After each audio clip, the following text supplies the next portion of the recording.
Alright guys, welcome back to the channel. Thank you for checking the video out today. We have more PlayStation news, rumors, and leaks to go over and cover today. We're starting here with some PlayStation 5 indie titles, well, more like indie titles that are now getting native PlayStation 5 versions.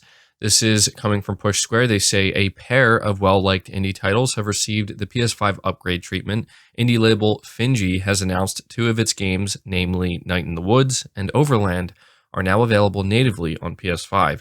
So if we go over to their official Twitter account, they say upgrades people, upgrades, Overland and Night in the Woods are now available natively on PlayStation 5 running at 4K 60. Existing PS4 owners get the PS5 version for free. So let me know down in the comments below if you're planning on going back to these games if you played them on PS5, or now that they're available on PS5, if you plan on checking them out for the first time. Next up, we have a pretty funny story regarding Crisis Core Final Fantasy VII Reunion. Apparently, the in-game paintings, many of them anyway, feature a Getty Images watermark.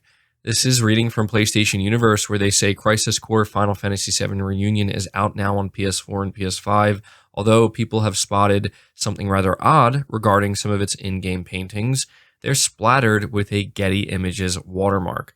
Kotaku spotted that at least 3 of the in-game paintings feature the watermark, one of which is a piece by John Crowther that depicts London's Ludgate Circus. The Getty Images watermark is used to prevent unauthorized use of works, although in this case, it is presumably a case of Square Enix forgetting to remove a placeholder image. So I just had to share this story with you guys because honestly, I think it's pretty funny. I mean, it's not that serious, I don't think. And it'll be interesting to kind of see what Square Enix does about this. But I did see this kind of, I don't want to say trending, but I saw it pop up a few times. And yeah, let me know what you guys think of that. Next up, though, we have more news on Final Fantasy, specifically Final Fantasy 1 through 6 pixel remasters have been rated for PS4. Coming from PlayStation Universe, it says the Entertainment Rating Software Board has posted up listings for PS4 and Nintendo Switch versions of Final Fantasy 1 through 6 pixel remasters. Originally released for mobile platforms, the Final Fantasy Pixel Remaster series takes the original 6 entries in the JRPG franchise and redesigns them with an all-new pixel art visual and rearranged soundtrack. Beyond that, the gameplay has been spruced up and features a modernized UI, as well as a bestiary, illustration gallery, and music player. Now, the big thing that I've seen quite a few people pointing out with this rating is that the game, or the compilation of games here, 1 through 6, it's only been rated for PlayStation and Nintendo, but no Xbox. And we've talked at length about how Square Enix and Sony seem to have a really good relationship, to a degree in which we are seeing less and less Square Enix games make their way to Xbox. This does seem like it was just Square Enix's choice. There doesn't seem to be any type of exclusivity deal in play here. So we'll have to see if that ends up changing, if maybe Square Enix is going to, turn around and say, actually, we're bringing it to Xbox as well. But I will note that I've seen at least a handful of people who I assume play primarily on Xbox expressing some serious disappointment in this. But yeah, it's becoming something that we're seeing happen more often. That is Square Enix deciding to just kind of forego the Xbox console with a lot of their games. So let me know your thoughts on that. Next up, we're talking once again about Forspoken. Came across an article here from PlayStation Lifestyle, and the title reads, Forspoken developers are sure that the final game will meet fans' expectations. So they say here, Square Enix's Luminous Productions seems pretty confident about Forspoken reviews when the game launches next month. In an interview with Gamatsu, co-director Takafumi Terada has said that the team is sure and confident that the final game will meet everyone's expectations, despite the negative chatter on social media. Tokyo Game Show 2022 attendees were given a taste of Forspoken with a specially crafted gameplay demo, and Square Enix insists that the final game isn't designed with fetch quests. That demo and the one recently released on PS5 have only been designed to showcase Forspoken's gameplay mechanics. We're sure and confident that we will be able to deliver to everyone's expectations, Terada told Gamatsu, so we hope that you will look forward to it and enjoy the game. Personally speaking, I put a lot of energy and a lot of effort into the open world's magic parkour and combat. And the creative producer, Ryo Mitsuno, added that Forspoken has an incredible narrative, which is penned by a high-profile team of Amy Hennig and actor and writer Todd Stashwick and Gary Whitta, among others. So this is interesting to hear coming from the developers of Forspoken, because you can tell that ever since this demo released, it's been creating some conversation around this game, and it's been pretty mixed. There are people who love the demo and are now even more excited for the game, but there are seemingly just as many people who, I don't want to say are saying the game is like bad or terrible or anything like that, because I really haven't seen much of that at all.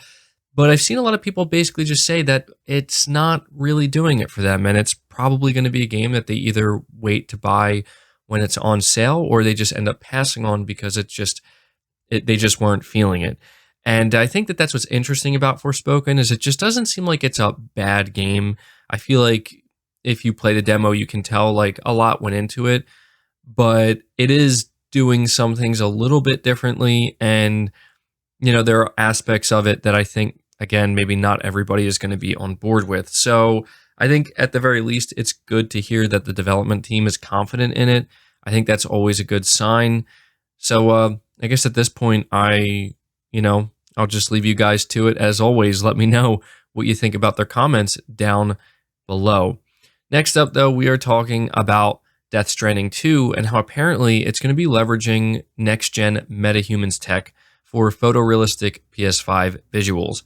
This is reading from Push Square, and they say there's no beating around the bush. Death Stranding 2 looks incredible. The first footage debuted at the Game Awards and showed a noticeable upgrade from the first game, which already looked absolutely outstanding on PS4. Kojima Productions is once again working within the framework of Guerrilla's impressive Decima engine, but it's also leveraging Unreal Engine's next-gen metahumans technology, as spotted by eagle-eyed fans in the small print at the end of the trailer. For those who may have missed the announcement on this last year, Metahumans is a package that's part of Unreal Engine 5 that allows developers to add extraordinarily photorealistic NPCs to their games at a remarkably fast pace. It's like the most complicated, realistic RPG character creator you could possibly imagine, but it's obviously a tool designed for game developers rather than consumers. While a lot of the main characters in Death Stranding 2 are going to be face scanned like Norman Reedus, this does suggest that the sequel may feature a more dense cast of NPCs overall. The first Death Stranding, despite its themes of connection and building bonds, was relatively light on NPC characters, with most restricted to simple silhouettes that you would interact with in bunkers. While this was baked into the narrative, we'd quite like to see a larger cast in the sequel, and hopefully Metahumans can help Hideo Kojima and his team realize that. So I thought this was pretty cool, because I gotta say I did actually miss this, and it's something that, yeah, when I read this article, it makes me remember that there really weren't a ton of fully fleshed out NPCs in Death Stranding 2. And so it does make you wonder how much more we can expect when it comes to NPCs in particular with this sequel. But in general, it is interesting to see Kojima Productions also leveraging certain aspects of Unreal Engine 5 in conjunction with Decima. So we'll have to wait and see, what this game's going to end up looking like in general. Can't wait. Moving to the final topic, though, we have a pretty interesting report to go over regarding the future of Naughty Dog games. Specifically, one of the games that they apparently have in development right now is, in fact, The Last of Us Part 3, with Neil Druckmann directing it. So this is coming from PlayStation Lifestyle, and it says a reliable leaker has claimed that The Last of Us Part 3 has entered development, and Naughty Dog co-president Neil Druckmann is in charge once again. The gaming community might not be familiar with the leaker, viewer Annan, but they have a good reputation and track record in the film industry. Most recently, they were behind the leaks pertaining to the upcoming Last of Us HBO show, all of which turned out to be accurate. According to the individual, Druckmann's next game is indeed The Last of Us Part 3, and it's currently in production at Naughty Dog. While they don't know anything about the rumored new Naughty Dog IP, they confirmed recent reports that Uncharted is being rebooted at a different studio.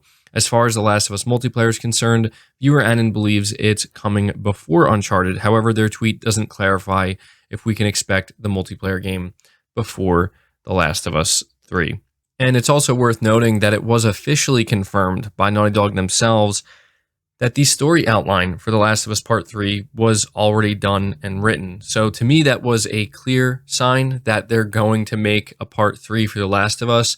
And so I think there are a couple of questions that people have right now. The number one question is this the only thing that Naughty Dog is working on? Well, we know that a big portion of Naughty Dog is currently working on this Last of Us multiplayer game. But a lot of people have been thinking that they're also working on a new IP. Now, I need to stress that we have never had any type of confirmation that Naughty Dog is working on a new IP. That's really important to understand here because I don't want people to be surprised if the only things Naughty Dog currently has in the works are this Last of Us multiplayer game and The Last of Us Part 3. I know that there are a lot of people thinking that Naughty Dog is working on a new IP and The Last of Us Part 3 and this multiplayer game, and they're going to help with this upcoming Uncharted game from this other development team. We have to be realistic here, and the biggest red flag with all of this is that I do not believe that Naughty Dog has the resources or the manpower to be able to make a game like The Last of Us Part 3 alongside a new IP. I just do not see that realistically happening, especially when you take into account that they have a multiplayer game in development. Now, some people might turn around and say, well, this is just a rumor from, one person. And while they are seemingly reliable, at least when it comes to the movie industry, who knows? Maybe they're completely off the mark here. And that's the thing. They could be completely off the mark here. But if I had to, put money down on what I think is coming next when it comes to a big single player game from Naughty Dog, to me, it seems like The Last of Us 3 is the obvious bet here. Now, again, I don't want to make it sound like that means for sure that they're not working on something new or there can't be a new IP. But, I think about the way that not only Naughty Dog, but Sony has approached The Last of Us. And, it's clear that they want to completely saturate the market as well as other markets with this IP. And I just get this feeling that if it's between make a new IP or make The Last of Us Part 3, I think The Last of Us Part 3 is going to win out. So, as for what The Last of Us Part 3 would end up looking like, what characters will be involved, who knows? Who knows at this point? But, I won't lie, there's a bit of trepidation regarding it. I personally think that The Last of Us multiplayer is going to come out before The Last of Us Part 3. And that's kind of what I'm focused on right now. So, it'll be interesting to see if we get any more information on this anytime soon. But there you go. At this point, I will definitely be interested to hear what you guys have to say. Do you want a Last of Us Part 3 from Naughty Dog? And do you think that if we are getting a Last of Us Part 3 from them, that's the only AAA single-player game that they currently have in development? Let me know your thoughts down below. But that does it for the video, guys. I hope you enjoyed it. I hope you found it informative. If you did, leave it a like. Subscribe if you're new. Hit the bell notification icon. And feel free to share the video out on top of all that. But until next time, guys, take care.